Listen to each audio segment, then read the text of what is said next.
morning. Well, this is why today's walk has been postponed. High winds, some branches are already torn off this tree, heavy thunderstorms, and even some prediction of hail. I don't know if you can see in the video, but it's coming down pretty hard.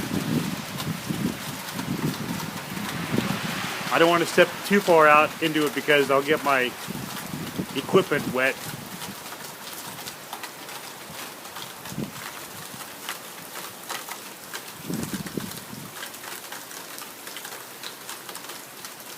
But this is just the front edge of it. We're going to get some more later on today. So safer heads prevailed.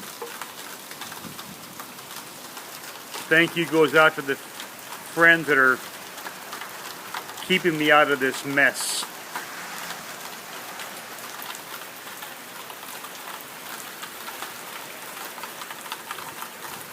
Oop. There was a lightning strike. I don't know if you saw it, but